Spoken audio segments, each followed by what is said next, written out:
The third and final leg of the Triple Crown is nearly here, and with no Triple Crown at stake.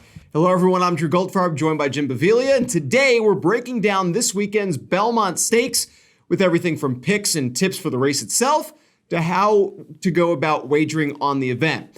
Jim, let's start there. For those who might be new to betting on horse racing, what kind of wagers should they know about, and how does horse racing betting differ from betting on other kinds of sports? Well, I think the easiest way to say it is it's kind of broken down into two kinds of bets. There are straight bets where you're just betting on a single horse in a single race. And the most common straight bets: win, place, and show. Horse wins, obviously you win the win bet. Place means has to finish first or second. Show is first, second, or third. These are the easiest bets to hit. They don't pay off the most unless you're talking about betting on a long shot or else you're putting a lot of money at stake.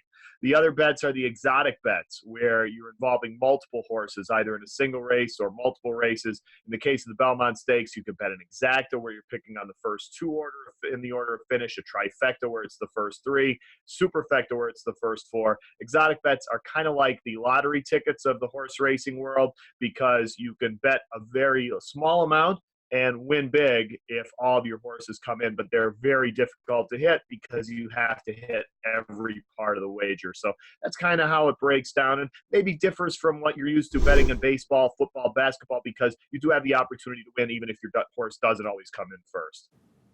Let's go to this weekend's race. Everyone wants to pick that long shot horse to get that big payday on a win or a place bet. So which horses are you watching that might have the potential for a surprise top three finish?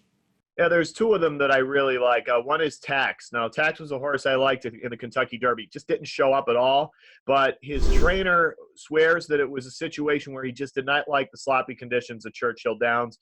Tax has raced very well in New York in the past, seems to have the running style. He switched jockeys to a jockey named Gerard Ortiz Jr. now, who has won the Belmont Stakes in the past, so that's a positive for him. So I think you can get long odds on Tax.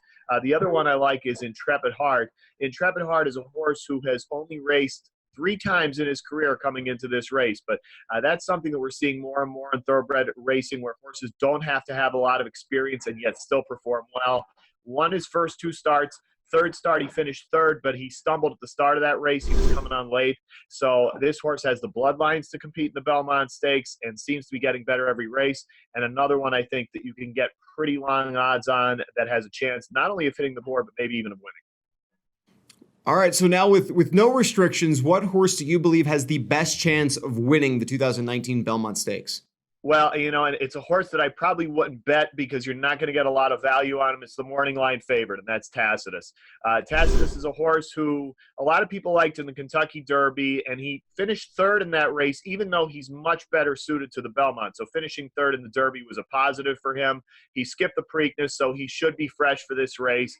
He's got the connections that are just, that have the success in the Belmont in the past, and seems to have the running style that just makes for a perfect Belmont horse. Remember, the Belmont Stakes is the longest of the 3 Triple Crown races, 1.5 miles. So you have to have a horse that is coming on strong at the end of the race, and Tacitus certainly fits that. Seems to have the best overall combination of talent and running style. So I think Tacitus is the best choice to win the race, although he might not make for the best bet because he's not a great value.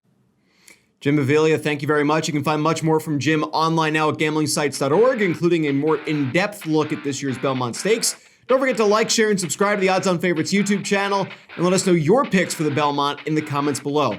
For Jim Beviglia, I'm Drew Goldfarb. Thanks so much for watching. See you next time.